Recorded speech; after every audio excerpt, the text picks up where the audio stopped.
Days after visiting the Indian border region with China, the LAC, Indian Military Chief General M.M. Naravane has spoken about the reignition of border issues with China along with ongoing challenges at LAC with support to terror from Pakistan. Speaking on the infiltrations at the line of control, India's military chief has said that Pakistan Army supported 2 infiltration attempts by terrorists in the last few weeks, violating the ceasefire agreements.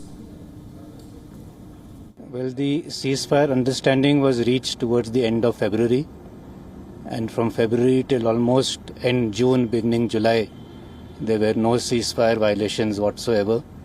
But of late, there have been increased infiltration attempts which were not supported by any ceasefire violation.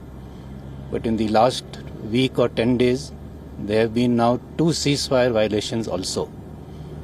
So definitely it shows that the situation is not static and is now regressing to what it was earlier, pre-February days.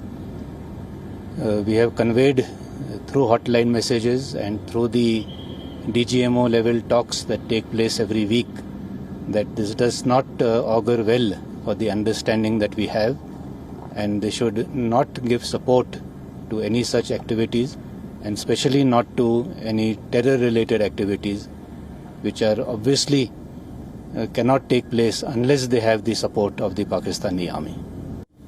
India and Pakistan reached a ceasefire in February end, which was followed by both sides until July. But of late, Pakistan-sponsored infiltration attempts have begun again.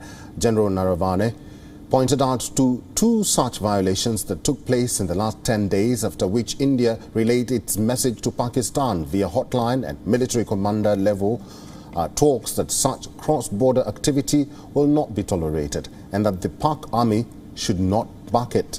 General Naravane also talked about the situation in Afghanistan and its regional effect, especially on India. The Indian Army chief said that it was too early to understand what form the Taliban takeover would assume for the country. We are regularly monitoring the situation in Afghanistan and what its possible ramifications and fallout could be as far as we are concerned. I think it is too early to say what exactly and what form it will take, but we are on the lookout. Indian Prime Minister Narendra Modi, top security and military brass have maintained that Afghanistan can't be allowed to become a safe haven for terror once again, with Prime Minister Modi reiterating during his UNGA address that countries that use terror for political purposes are also impacted by it.